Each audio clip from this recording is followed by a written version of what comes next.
Joining us right now on the phones, one of the Texas Railroad Commissioners, Ryan Sitton, joining us here on the Chad Hasty Show. Commissioner Sitton, welcome back. How are you? I'm doing great, Chad. Good to be with you. I appreciate you coming on. I know yesterday was a big day for the Railroad Commission as you added another colleague, but can you give us at least a little bit of a peek behind the scenes as to what the Railroad Commission will do or how they will work with the 85th Texas Legislative Session? What's that relationship like for those who may not know? Well, let me try to hit the high points because otherwise this could get really sleepy for your listeners really quick. Look, the big things coming up this session for us are going to be sunset. We are going through a sunset process where the legislature kind of looks under the hood and says, hey, is the agency functioning like the people of this state want it to function? So far, we feel good about that process. The legislature's been very engaged. We've heard very public comments from them on the job we're doing and how important it is to the state. We always have opportunities to improve, and we've heard some good comments from them and great things we're doing going forward, so that's good. The other thing we're going to do is get our budget passed. Every agency in the state, when we look at how we get resources to do the job we do, the legislature approves that. So those will be the two big things that we're doing this session, and I feel optimistic about both of them. Well, and obviously you heard yesterday that there's going to be less money overall for the state to mess around with in the budget. How does that affect your office? Well, all of the Railroad Commission's budget is paid for by the industry that we regulate. Now, it comes through a couple of different ways. Some come through general revenue, some come through fees. But at the end of the day, the oil and gas industry, between all of its taxes and fees and charges and all those things, fund the agency. However, we are one of many different places that the legislature allocates dollars. And as your listeners probably know, this state, every 2 years when it meets in session, it balances the budget. So because of the low oil prices and the more challenging economy we're in now versus 2 years ago, we are being, the legislature is being thoughtful about where it spends dollars. So we're going to be very constructive in how we put our budget together, look for places to be efficient and to even add some efficiency. But at the end of the day, once again, we've heard pretty public comments from the legislature about the importance of the industry we regulate and how important it is for the Railroad Commission to be successful. So I feel pretty positive about the fact that we're going to have the resources we need to do our job. Visiting with Texas Railroad Commissioner Ryan Sitton.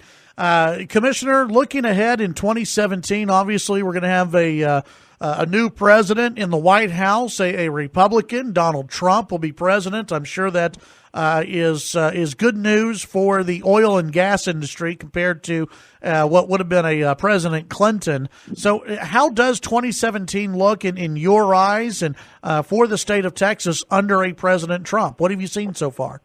Well, all of us most of us in Texas are excited about President Trump. We're a conservative state. We're very much a business-friendly state, and those are two of Trump's big calling cards.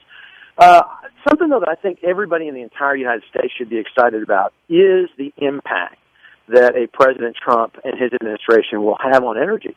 Look, every single American benefits from affordable, reliable, responsibly developed energy. Everybody. And so this president who has said, look, first and foremost, he wants the United States to be strong and to do good deals internationally. And second of all, he wants to get out of the way of business and put, things like the EPA into the job it's supposed to be doing, not out there building bureaucratic budgets and infrastructure. So when you look at the appointment of the Attorney General of Oklahoma, Scott Pruitt, to be the head of the EPA, I think that sends a strong message that Trump doesn't want people running these regulatory agencies that's trying to just boost the agency. Then when you look at the potential for the United States, and specifically Texas, to sell natural gas and refined products all over the world, that is as good a trade deal as we're going to get. So when you look at this Trump administration, I think that's very, very positive for the state of Texas.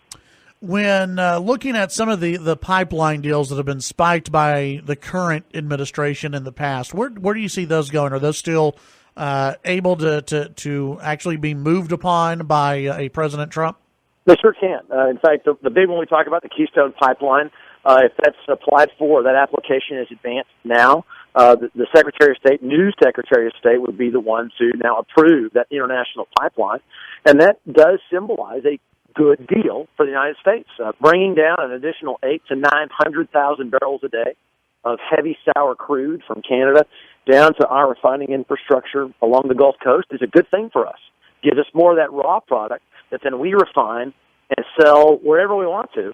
And that incremental dollar, taking that cheap, relatively cheap crude and selling that more expensive refined product, those trade dollars stay right here in Texas. That's a positive. Visiting with Texas Railroad Commissioner Ryan Sitton, I guess one of the things that especially our neighbors down in Midland and really throughout the state want to know about is where the price of oil is going to go, the price per barrel. Where do you think we're going to be sitting at nearing the end of the year?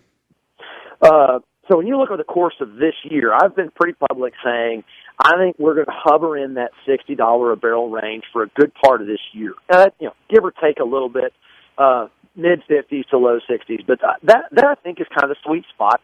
And we got there actually faster than I was thinking we would because of the OPEC deal that was done a couple of months ago. So I think that's a nice, stable price environment to be in. I think that's good, especially in the Permian Basin. There's a lot of great development there, and people can make good money. You're going to see expansion, a little bit more expansion into South Texas, the Eagle Ford area, and even in some of the redeveloped areas like East Texas. So I think that market price is obviously not as good as it was when it was at $80 or $90 2, 3, 4 years ago. But that's a price where the state can really do well. Visiting with Texas Railroad Commissioner Ryan Sitton. Appreciate your time today, and hope you have a good session. And we'll talk with you while the 85th continues.